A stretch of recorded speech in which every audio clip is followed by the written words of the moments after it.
নমস্কার, আপনারা শুনছেন মিস্ট্রি হাউস। আজ শুনবেন বিল ব্রনজিনির লেখা প্রাইভেট আই ব্লুজ। রিসেন্টলি কিছু অন্য স্বাদের গল্প অনুবাদ করেছি। মোট 3টি গল্প রয়েছে, সেগুলো নিয়ে চলবে ইউনিক ডিটেকটিভ সিরিজ। আজকের গল্পে দেখা যাচ্ছে একজন প্রাইভেট গোয়েন্দা যার বয়স 50 হয়েছে এবং সে কিছু একটা বিষয় নিয়ে চিন্তিত। তাই সে নিজের মন অন্যদিকে সরানোর জন্যে বেরিয়ে পড়ে গাড়ি নিয়ে। কিন্তু বিচের কাছে পার্কিং লটে তার নজরে পড়ে 3টি মানুষ, 2জন ছেলে এবং একজন মেয়ে। তবে এই 3 জনের মধ্যে কিছু একটা অদ্ভুত রয়েছে। তাদের হাবে ভাবে গোলমালের ইঙ্গিত পাওয়া যাচ্ছে। সেই নিয়ে আমাদের আজকের অনুসন্ধান। শুনতে থাকুন আজকের গল্প বিল ব্রনজিনির লেখা প্রাইভেট আই ব্লুজ।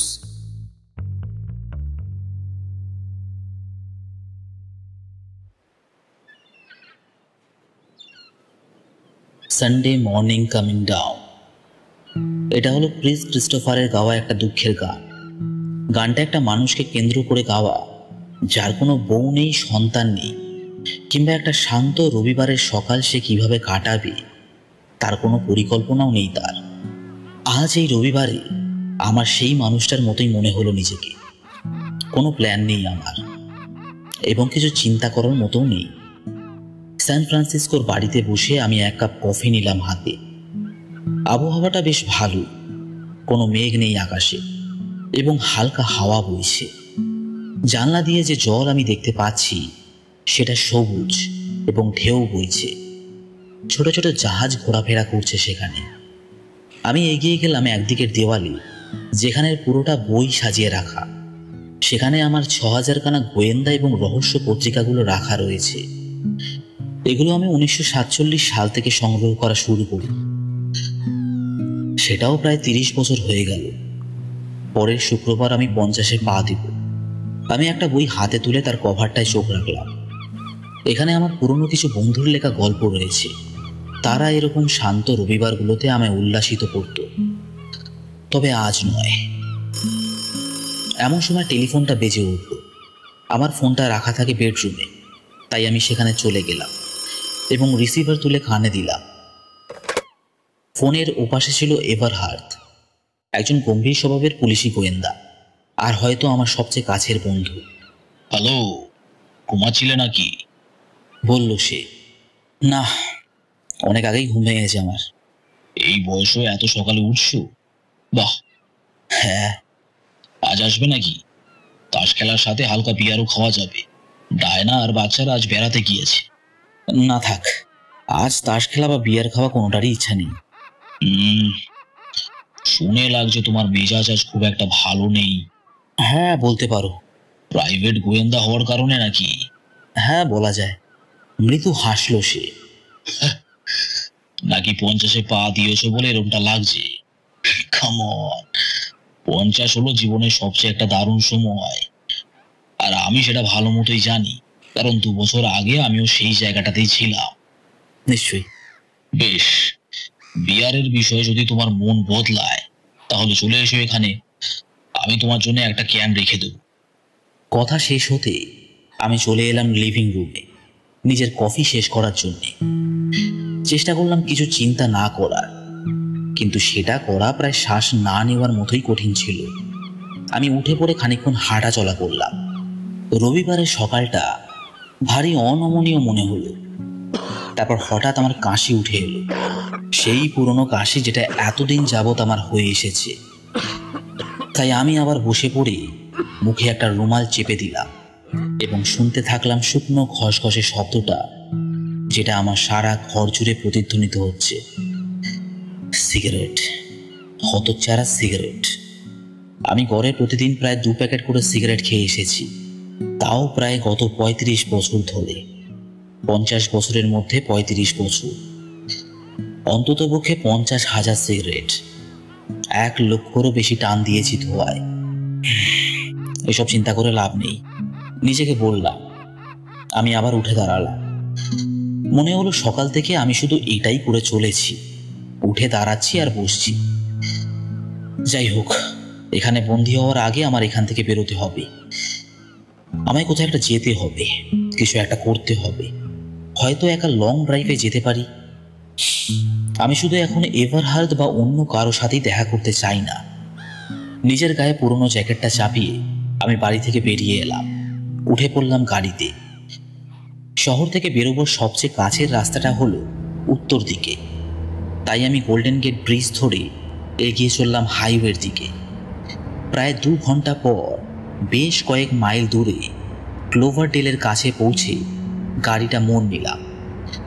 যথারীতি 2টোর দিকে আমি পৌঁছালাম হাইওয়েতে এবং ফিরে চললাম দক্ষিণ দিকে। এখানে সূর্যটা ঘন কুয়াশার নিচে ঢাকা পড়ে গিয়েছে এবং নাকে আসছে সমুদ্রের পরিষ্কার এবং তাজা গন্ধ। এখানে অতটা ট্রাফিক নেই।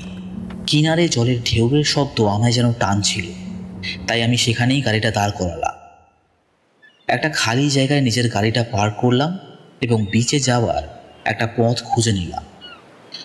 একা একা হেঁটে চললাম বিচ ধরে, শুনতে থাকলাম ঢেউয়ের শব্দ।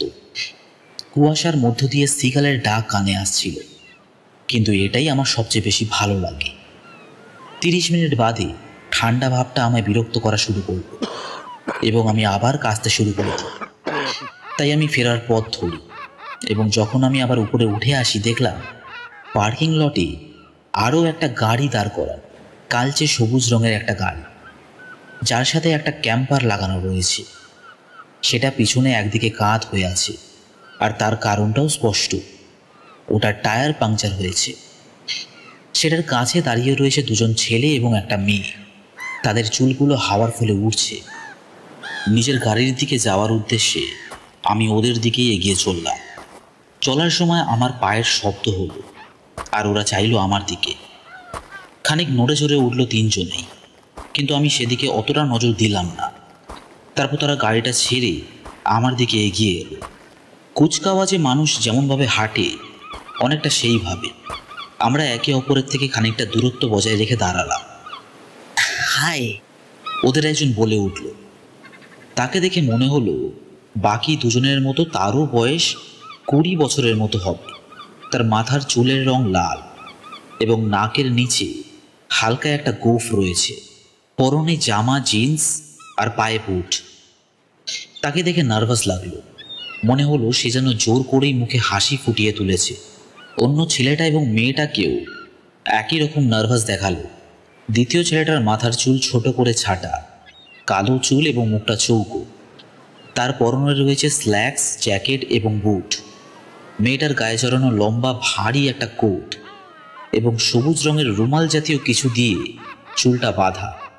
তার বাদামি রঙের চুল ছড়িয়ে রয়েছে তার কাঁধ জুড়ে। তাদের 3জনের হাত নিজেদের পকেটে ঢোকান। আমি মাথা নাড়িয়ে বললাম, হাই। আমাদের টায়ার ফেটেছে, লাল চুলওয়ালা ছেলেটা বলল। হ্যাঁ, দেখতেই পাচ্ছি। আমাদের কাছে জ্যাক নেই। ও, তা আমার কাছে একটা রয়েছে, তোমরা চাইলে সেটা ব্যবহার করতে পারো। ধন্যবাদ। আমি কেমন একটা অনুভব করলাম। যখন তুমি জীবনের অর্ধেক সময় পুলিশ হিসেবে কাটাও, তখন যদি কিছু ঠিক না থাকে সেটা বোঝার একটা অদ্ভুত ক্ষমতা জন্মায় তোমার মধ্যে। আর আমার এখন সেই অনুভূতিটাই হচ্ছে। সেটা আমায় জানান দিচ্ছে কিছু একটা ঠিক নেই। তাদের এই নার্ভাসনেসটাও ওটারই অংশ, কিন্তু সেখানে তাদের 3জনের হাবভাবের মধ্যে আরও শক্তিশালী কিছু একটা ছিল। দেখে যতটা মনে হচ্ছে এরা কোনো প্রকার ভয়ানক পরিস্থিতির মধ্যে রয়েছে। হতে পারে সেটা আমার ভাবার বিষয় নয়, কিন্তু আমার পুলিশের সহজাত প্রবৃত্তি এবং কৌতূহল বিষয়টা থেকে মন সরাতে পারল না। আমি তাদের বললাম, ভালোই হয়েছে আমি এখানে আছি, কারণ খুব লোকজন তো আর দেখতে পাচ্ছি না। লাল চুলওয়ালা ছেলেটা তার পকেট থেকে নিজের হাত বের করলো এবং নার্ভাস ভঙ্গিতে নিজের গোফে হাত বুলালো। হ্যাঁ, ভাগ্যটা বেশ ভালো আমাদের। মেয়েটা ঠান্ডার ফলে হাঁচি দিল। তারপর একটা রুমাল বের করে নাক ঝাড়ল। সে নিজের চোখ সোজা দিকে রেখেছে। কালো চুলের ছেলেটা এবার একটু নড়ে চড়ে ওঠে। তার চোখে ধূর্ততার ছাপ। সে নিজের জ্যাকেটের চেন তুলে নিল বুক অবধি। এখানে বেশ ঠান্ডা আছে, বলল সে। আমি তাদের ট্রাকের দিকে চাইলাম। সেটায় ওরেগনের লাইসেন্স প্লেট লাগানো। তোমরা কি দূরে কোথাও যাচ্ছ? বড়েগা বিচের দিকে যাচ্ছি। ও, ভ্যাকেশনে নাকি? হ্যাঁ, বলতে পারেন। তোমাদের ক্যাম্পারটা নিশ্চয়ই তোমাদের তিনজনের জন্য ছোট মনে হয়। আমরা এরমটাই পছন্দ করি, বলল লাল চুলো ছেলেটা। একটু উঁচু শোনালো তার কণ্ঠ। আপনার জ্যাকটা ঠিকঠাক মতো কাজ করে তো?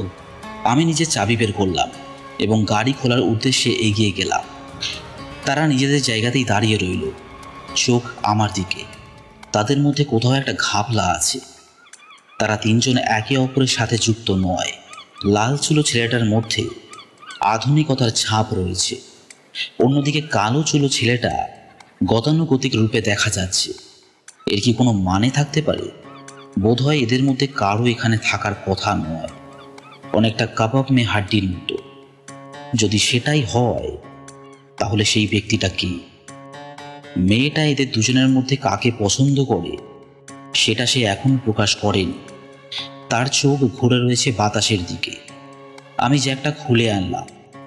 যখন আমি আবার তাদের কাছে ফিরে এলাম, বললাম, তোমাদের হয়ে এটা আমি সেট করে দেবো নাকি? এটাকে ব্যবহার করতে একটু কারসাজি লাগে। অসুবিধা নেই, আমরা করে নিতে পারবো, কালো চুলের ছেলেটা বলল। আরে কোনো চাপ নেই, বলে আমি জ্যাক নিয়ে চলে গেলাম ট্র্যাকের পিছন দিকে। সেখানে একটা টায়ার শুয়ে রাখা আছে। ক্যাম্পারের প্রতিটা দরজায় ছোট ছোট কাচের জানলা রয়েছে, তাদের একটা কাপড় দিয়ে ঢাকা আর অন্যটা খোলা আছে। সেই জানলাটা দিয়ে আমি ভেতরে উকি দিলাম। ভেতরে ছোট একটা আলমারি, একটা ছোট টেবিল, যার সাথে রয়েছে কিছু বেঞ্চের মতো বসার জায়গা, একটা ছোট সিঁড়ি যেটা উপরে ঘুমোতে যাওয়ার কাজে আসে। সবকিছুই পরিপাটি করে সাজিয়ে রাখা। হাঁটাচলা করার জন্য অদরকারি জিনিসগুলো সরিয়ে রাখা আছে। ওরা তিনজনে আবার অর্ধ গোলাকার ভাবে কাছাকাছি এসে দাঁড়িয়েছে, যেখানে মেয়েটা রয়েছে ওদের মাঝখানে। আমি একটু ঝুঁকে পড়ে জ্যাকটাকে ঠিক মতো অ্যাডজাস্ট করে দিলাম।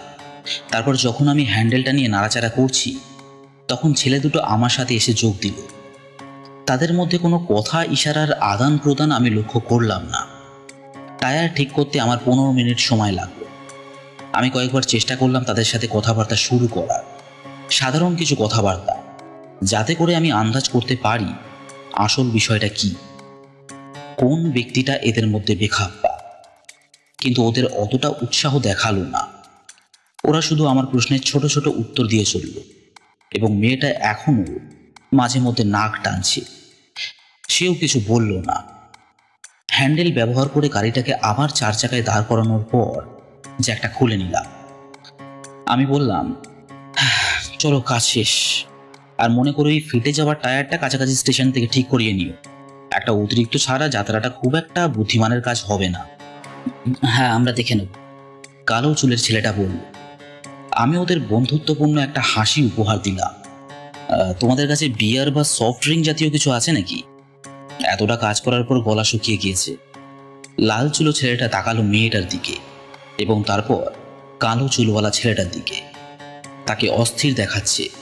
ক্ষমা করবেন, আমাদের কাছে তেমন কিছুই নেই, আমাদের এবার যাওয়া উচিত, কালো চুলের ছেলেটা বলে উঠল। ফাটা টায়ারটা সে তুলে নিল হাতে, গাড়ির নিচের মেটাল হোল্ডারটায় রেখে দিল সেটা। তারপর ওদের তিনজনে চলে গেল গাড়িতে ওঠার উদ্দেশ্যে। ওরা ওখান থেকে যাক সেটা আমি চাইছিলাম না, কিন্তু ওদের আটকে রাখার মতো কিছুই মাথাতে আসছিল না। দেখলাম লাল চুলো ছেলেটা দরজা খুলে ভেতরে ঢুকে গেল। তখন গাড়ির ভেতরটা আমি দেখতে পেলাম, কিন্তু তেমন অস্বাভাবিক কিছু চোখে পড়ল না। এরপর মেয়েটা ঢুকলো এবং কালো চুলের ছেলেটা গিয়ে বসলো ড্রাইভার সিটে। সে দরজা বন্ধ করে ইঞ্জিন স্টার্ট করল। দেখে শুনে চালিও, হাত নাড়িয়ে বললাম আমি। ওদের কেউই আমার দিকে তাকালো না। পরক্ষণে সেটা ধোঁয়া উড়িয়ে দক্ষিণের দিকে এগিয়ে চলল।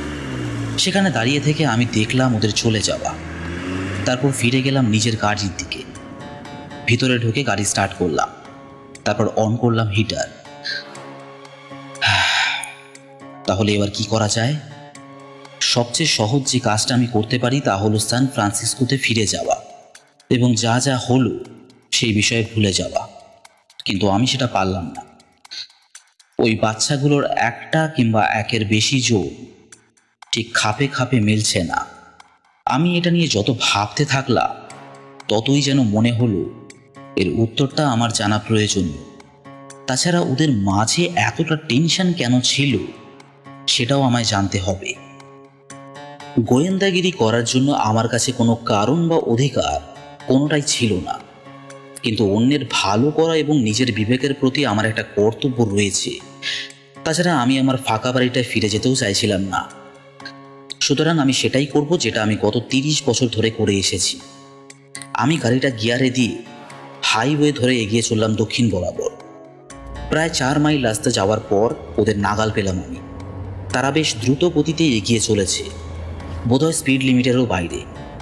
আমি তাদের গতিতে নিয়ে গেলাম গাড়িটাকে, তবে নিজের দূরত্ব বজায় রাখলাম।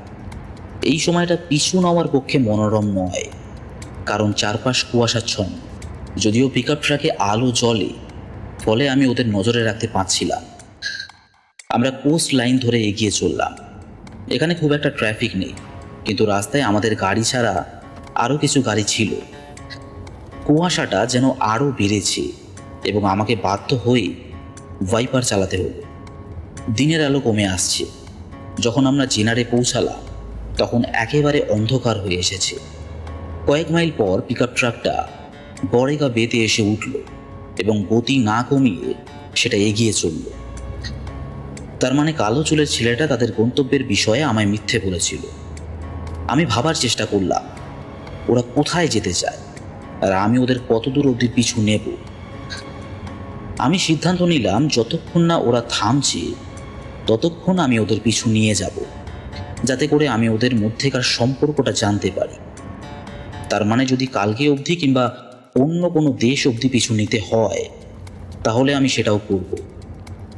আমার এতে কোনো সমস্যা নেই। আমার হাতে এখন তেমন কোনো কাজও নেই, আর আমার মাথায় এখন অনেক কিছুই ঘুরছে।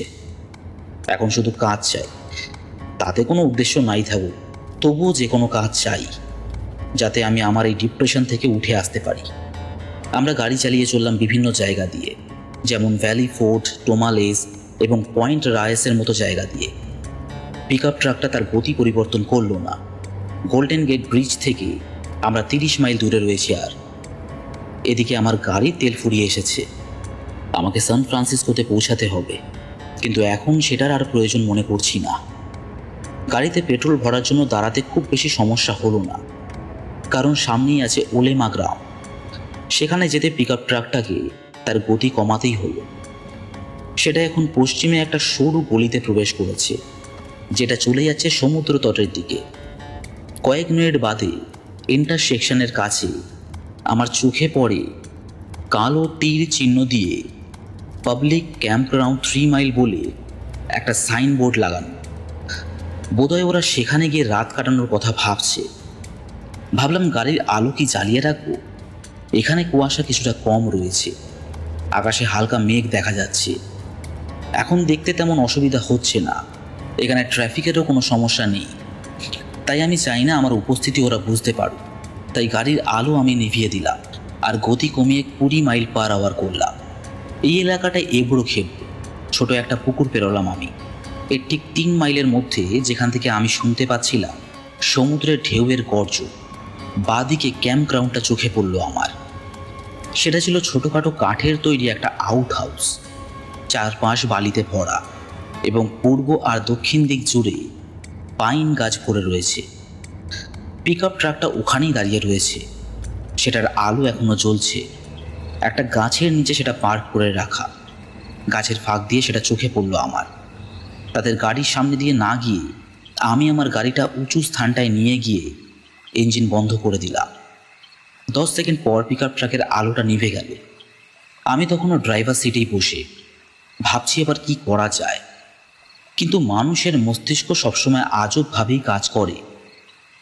এতটা দূর আসার পর আমি বুঝে পেলাম না কেন আমার মনে হয়েছিল ওদের মধ্যে একজন কিংবা তার বেশি জন ঠিক খাপে খাপে মিলছে না। এটা ভাবাকালীন আচমকা 3টে বিষয়ের কথা আমার মনে পড়ে গেল, আর আমি বুঝতে পারলাম কোন ব্যক্তিটা এদের মধ্যে পড়ে না। আমার ভুরু কুঁচকে গেল। আমি এখনো জানি না পরিস্থিতি কী, কিন্তু এই উপলব্ধিটা পুরো বিষয়টাকে আরও বেশি রহস্যময় এবং আকর্ষণীয় করে তুলল। আমি গাড়ির ভেতর আলোটা নেভালাম, তারপর গাড়ি থেকে বেরিয়ে এসে রাস্তা পার করলাম। হাওয়া বেশ ঠান্ডা এবং জোরে বইছে। আমার উপরের অন্ধকার থেকে কুয়াশা খানিক সরে গিয়েছে। খুব ধীরে এবং সাবধানতার সাথে আমি এগিয়ে চললাম গাছপালার মধ্যে দিয়ে। দুটো গাছ পেরোতেই সেটা আমার চোখে পড়ল। আমার থেকে 40 গজ দূরে রয়েছে সেটা। গাড়িটা একেবারে অন্ধকার এবং খালি বলেই মনে হচ্ছে।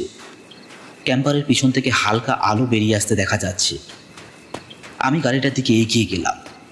10 গজের মধ্যে চলে এসে একটা পাইন গাছের আড়ালে দাঁড়ালাম, যাতে ভিতরে কি কথা হচ্ছে সেটা শুনতে পারি। কিন্তু আমার কানে আসছিল শুধু হাওয়া আর দূর থেকে ভেসে আসা ঢেউয়ের শব্দ। আমি আবার গাড়িটার দিকে তাকালাম। ওটা সত্যি খালি আছে। তারপর আমি গাড়িটার কাছাকাছি জমিতে চোখ রাখলাম। কোনো নুড়ি কাকড় নেই, শুধু মাটি। ফলে পায়ের শব্দ তেমন হবে না। আমি পাইন গাছটা থেকে খুব ধীর পায়ে এক পা করে এগিয়ে চললাম গাড়িটার দিকে। ক্যাম্পারের শেষ প্রান্তে এসে আমি থামলাম এবং খানিকটা ঝুঁকে ঠান্ডা ধাতুতে কান ঠেকালাম। আমি অন্য কানে একটা আঙুল ঢুকিয়ে দিলাম, যাতে ভিতরে কি কথা হচ্ছে সেটা ছাড়া আর কোনো শব্দ যেন কানে না আসে। ঠিক 30 সেকেন্ড পর ভিতর থেকে খুব অস্পষ্ট নড়াচড়ার শব্দ কানে এলো আমার, কিন্তু কেউ তখনও কথা বলেনি। তারপর অবশেষে একটা কণ্ঠ কানে এলো, সেই মানুষটার কণ্ঠ যে সেই গ্রুপের মধ্যে পড়ে না। তাড়াতাড়ি স্যান্ডউইচগুলো বানাও। হ্যাঁ, হয়ে এসেছে। অন্য একটা কণ্ঠ নার্ভাসভাবে জবাব দিল। হ্যাঁ, খুব খিদে পেয়েছে আমার, কিন্তু আমি এখানে বেশিক্ষণ থাকতেও চাই না। বুঝতে পারছো তো? এটা একটা পাবলিক ক্যাম্পিং এরিয়া, এখানে কেউ এসে আমাদের বিরক্ত করবে না। যদি তুমি সেটাই মুখটা বন্ধ রাখো। আমি তোমাদের আগেই বলেছি বেশি কথা না বলতে আর কোনো প্রকার সমস্যার সৃষ্টি না করতে, না হলে ছোট্ট একটা বুলেট তোমাদের মাথাটা ফুটো করে দেবে। বোঝা গেল নাকি আরেকবার বলতে হবে? বুঝলাম। তাহলে এবার চুপচাপ স্যান্ডউইচগুলো বানাও। মেক্সিকো যেতে এখন অনেকটা রাস্তা ড্রাইভ করতে হবে। এই কথোপকথন আমায় সব বুঝিয়ে দিল। আর আমি যা ভেবেছিলাম এটা তার চেয়েও খারাপ কিছু, সম্ভবত অপহরণ, কিংবা কে জানে তার চেয়েও খারাপ কিছু। এখন সময় এসে গেছে আমার পিছিয়ে যাওয়ার এবং খবরটা লোকাল পুলিশদের জানানো। ব্যক্তিগত তদন্ত শুধু এত দূর অবধিই যেতে পারে, কারণ তোমায় আইন মেনে চলতেই হবে। আমি গাছের ফাঁক দিয়ে ধীরে ধীরে পিছিয়ে যেতে শুরু করলাম। এই সময় আচমকা হাওয়া বইতে শুরু করলো। সেটা শুকনো গাছে ধাক্কা খেয়ে ক্যাম্পারের ধাতুর তৈরি শরীরে ঠং ঠং শব্দ করে উঠল, আর ফলে ভিতরে শুরু হলো ছোটোখাটো হইচই। একটা ধূপধাপ শব্দ হলো। আমি তখন পিছিয়ে যাচ্ছিলাম, কিন্তু পালাবার জন্য তখন অনেক দেরি হয়ে গেছে। ক্যাম্পারের দরজাটা হাট করে খুলে গেল। কেউ একজন সেখান থেকে বেরিয়ে এসেছে। সে আমায় দেখতে পেয়েছে। ওখানে দাঁড়াও, লোকটা বলে উঠল। তার হাতে কালো রঙের কিছু একটা ধরা রয়েছে। কোনো সন্দেহ নেই সেটা একটা পিস্তল। আমি থমকে গেলাম। যে মানুষটা এই গ্রুপের মধ্যে পড়ে না সেটা ছিল ওই মেয়েটা। যদিও সে একজন মেয়ে নয়। সে তার পা ছড়িয়ে খানিকটা ঝুঁকে দাঁড়িয়ে রয়েছে, দু হাতে বন্দুকটা ধরা। তাকে নার্ভাস, ভীত এবং একই সাথে ভয়ানক দেখাচ্ছে। তার মাথায় এখন আর পরচুলা নেই। তার মাথার চুল ছোট করে ছাটা এবং উজ্জ্বল রঙের। এই অন্ধকারেও সেটা সাদা দেখাচ্ছে। তার ফ্যাকাশে চামড়া আর মেয়েদের মতো মুখটা ছাড়া বাকি হাবভাব ছেলেদের মতো। এই দিকে আস্তে আস্তে এগিয়ে এসো, বলল সে। আমি একটু দোনমনো করলাম, কিন্তু তারপর তার কথা মতো এগোতে থাকলাম। সে দ্রুত এমন একটা স্থানে চলে এলো যেখান থেকে সে আমাকে এবং ক্যাম্পারের পিছনটা দুটোকেই নজরে রাখতে পারবে। আমি তার থেকে 3 হাত দূরে এসে থামলাম। বাকি দুটো ছেলে তখন খোলা দরজাটার মুখে এসে দাঁড়িয়েছে। ভিতর থেকে আসা আলোতে তাদের দেখা যাচ্ছে। তারা আমাকেই দেখছে। হ্যাঁ, তুমি আমাদের পিছু নিয়েছিলে, বন্দুক হাতে ধরে থাকা লোকটা বলল। আমি কোনো জবাব দিলাম না। কেন? কে ভাই তুমি? আমি তার দিকে কিছুক্ষণ তাকিয়ে রইলাম। তারপর সত্যটাকে খানিকটা বাড়িয়ে কথা বললাম, যাতে আমি তার প্রতিক্রিয়াটা লক্ষ্য করতে পারি। আমি একজন পুলিশ। উত্তরটা ঠিক তার পছন্দ হলো না। তার ঠোঁটের কোণের বাদিকটা মোচড়ালো। সেই সাথে তার হাতের বন্দুকটাও খানিক নড়ল, যেন সে সেটা স্থিরভাবে ধরে রাখতে পারছে না। আমি নিশ্চিত ছিলাম গুলি চালাতে সে একবারের জন্যও ভাববে না। হয় আমাকে মারবে, না হলে ভয় পেয়ে থাকা ছেলে দুটোর মধ্যে কাউকে মারবে। তুমি মানুষ দেখে বুঝতে পারবে সে মানুষের গভীরতা কতটা, কতটা দূর অবধি সে যেতে পারে, সে কি প্রকার ক্ষমতা রাখে। আর এই লোকটা নিঃসন্দেহে খুনও করতে পারে। আর এই রকম উত্তেজিত পরিস্থিতিতে সেটা ঘটা শুধু সময়ের ব্যাপার মাত্র। শেষমেশ সে বলল, সেটা তোমার সমস্যা, আমি যে মেয়ে নই সেটা দেখে তুমি খুব একটা অবাক হওনি দেখছি। না, কি করে বুঝলে সেটা? তিনটে বিষয় লক্ষ্য করে। আমি বললাম, প্রথমে যখন তুমি সেই পার্কিং এরিয়াতে নাক ঝাড়লে, তুমি রুমালটা বের করে ওখানেই খুলে নাক ঝাড়লে। সেটা পুরুষ মানুষেরা করে থাকে, মেয়েরা নয়। দ্বিতীয়ত, তোমার হাঁটা চলা, বড় বড় পা ফেলে হাঁটা, ঠিক বাকি দুই ছেলেগুলোর মতোই। আর তৃতীয় বিষয়টা হলো, তোমার কাছে কোনো পার্স ছিল না। তোমাদের গাড়ির মধ্যেও কোথাও কোনো পার্স আমি দেখতে পাইনি। আমি এমন কোনো মেয়ে দেখিনি যার কাছে ছোট একটা ব্যাগ নেই। সে তার খালি হাতটা দিয়ে নিজের নাক চুলকালো। পরের বার সেগুলোর দিকে নজর রাখতে হবে আমায়। তোমার বুদ্ধি তো ভালোই আছে দেখছি বুড়ো। বুড়ো? মনে মনে ভাবি আমি। হ্যাঁ, যথেষ্ট রয়েছে। লাল চুলো ছেলেটা পিছন দিক থেকে বলল, আপনি এখানে কেন এসেছেন? গলা কাঁপছে তার। বন্দুক হাতে লোকটা সাথে সাথে কিছু বলল না। সে দৃঢ় চোখে আমার দিকে চেয়ে রয়েছে। দেখলাম সে কিছু নিয়ে একটা চিন্তা করছে, ঠিক করছে কি করবে এবার। অবশেষে সে বাকি দুজনের উদ্দেশ্যে বলল, ভিতরে দেখো তো দড়ি বা সেই জাতীয় কিছু আছে কিনা। কিছু ছেঁড়া কাপড় আছে, কালো চুলের ছেলেটা বলল। নিয়ে এসো, পুলিশটাকে ওটা দিয়ে বাঁধবো, তারপর আমাদের সাথে নিয়ে যাব। ধীরে ধীরে আমার মাথা এবার গরম হতে শুরু করেছে। আমি বললাম, আমাকে এই মুহূর্তে গুলি করে দিলেই তো ল্যাটা চুকে যায়, এখানে হোক আর অন্য জায়গায় হোক, তাতে আর কি যায় আসে, তাই না? তুই চুপ কর। আমি তার দিকে আরো এক পা এগিয়ে গেলাম। এই, চুপচাপ দাঁড়িয়ে থাক। বন্ধুটাকে ছুরির মতো করে ধরল সে। বড়, আমি কিন্তু তোকে সাবধান করে দিচ্ছি, যদি তুই না দাঁড়াস তাহলে আমি শুট করে নিশ্চয়ই করব, বলে আমি লাফ দিলাম তার দিকে। বন্দুকটা আমার মুখের কাছে 1 ফুটের মধ্যে আসতেই সেটা গর্জে উঠল। আগুন আর পাউডার আমার চামড়া ছুঁয়ে আমাকে প্রায় অন্ধ করে বেরিয়ে গেল। গালের উপর বুলেটের গরম তাপ অনুভব করতে পারলাম। আমার কানে প্রায় তালা লেগে গিয়েছিল, কিন্তু আমার একটা হাত ততক্ষণে ওর কবজি ধরে ফেলেছে। সাথে সাথে তার হাতটা মুড়িয়ে দিলাম যাতে সে আর শুট করতে না পারে। সেই সাথে তার পেটে এবং বুকে আমার শক্ত ডান হাতটা দিয়ে 2টো ঘুষি লাগালাম। বেদনাদায়ক শব্দ বেরিয়ে এলো তার মুখ থেকে এবং টলে উঠল তার শরীর। তাকে সময় না দিয়ে আমি তার 2 পায়ের মাঝখানে একটা লাথি বসিয়ে দিলাম। ধূপ করে মাটিতে পড়ল সে, আর সেই সাথে বন্দুক ছিটকে গেল কিছুটা দূরে। তার মাটিতে পড়ার সাথে আমি চড়ে বসলাম তার উপর। তার চোয়ালের নিচে আর একটা লাথি মারতেই অজ্ঞান হয়ে গেল সে। উঠে দাঁড়ালাম আমি, বন্দুকটা তুলে নিলাম হাতে। আমার গাল অবশ হয়ে গিয়েছে, চোখ দিয়ে জল বের হচ্ছে, তবে এতটুকু ছাড়া আর কোনো ক্ষতি হয়নি আমার। লাল চুলো আর কালো চুলো ছেলেটা এবার আমার দিকে এগিয়ে এলো। দেখে মনে হলো তারা যেন চিন্তা মুক্ত হয়েছে। আমি তাদের বললাম, এবার তোমাদের সেই ছেঁড়া কাপড়টা নিয়ে আসা উচিত। সেই লোকটাকে আমার গাড়িতে তুলে থানায় নিয়ে গেলাম। জানলাম তার নাম নাকি কুলেন। রাস্তায় বাকি 2টো ছেলে আমায় বলল তাদের সাথে গত 12 ঘন্টায় কি কি হয়েছে। তারা দুজন লিনফিল্ড কলেজের ছাত্র। তারা দুজন আজ সকালে 2 দিনের ক্যাম্পিং করতে বের হয়েছিল, কিন্তু মাঝ রাস্তায় তারা একটা মেয়েকে লিফট দেওয়ার ইচ্ছায় গাড়িটা দাঁড় করিয়েই ভুল করে।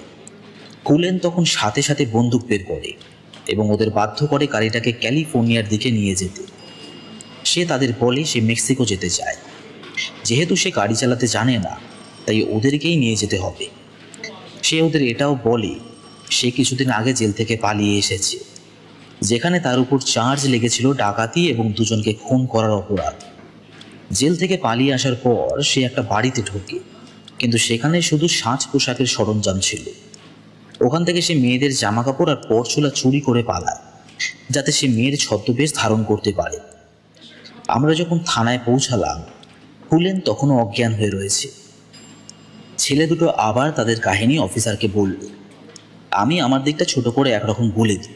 কিন্তু ছেলেগুলো আমার আলাদাই প্রশংসা শুরু করে দিল, আমাকে হিরো বানিয়ে দিল তাদের।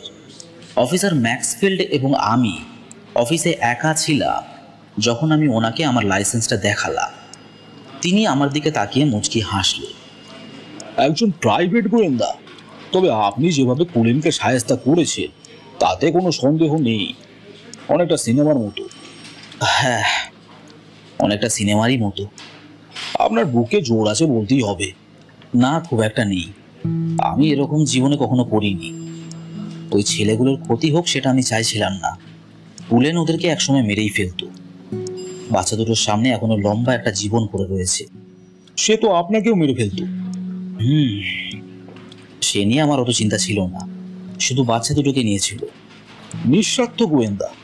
হুম, ভুল। তাহলে নিজেকে নিয়ে পড়ুয়া কেন করলেন না?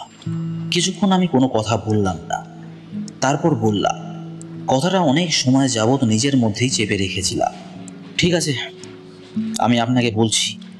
আসলে আপনি হলেন প্রথম ব্যক্তি যাকে আমি এই কথাটা বলছি। এমনকি আমার সবচেয়ে কাছের বন্ধুও এই কথাটা জানে না। কি জানার কথা বলছেন? আমি জানলার কাছে চলে গেলাম এবং তাকালাম বাইরের দিকে, যাতে ম্যাক্সফিল্ডের প্রতিক্রিয়া আমায় দেখতে না হয়। ডাক্তার আমায় জানিয়েছে বেঁচে থাকার জন্য আমার হাতে আর 8 মাস রয়েছে। লাং ক্যান্সার হয়েছে আমার।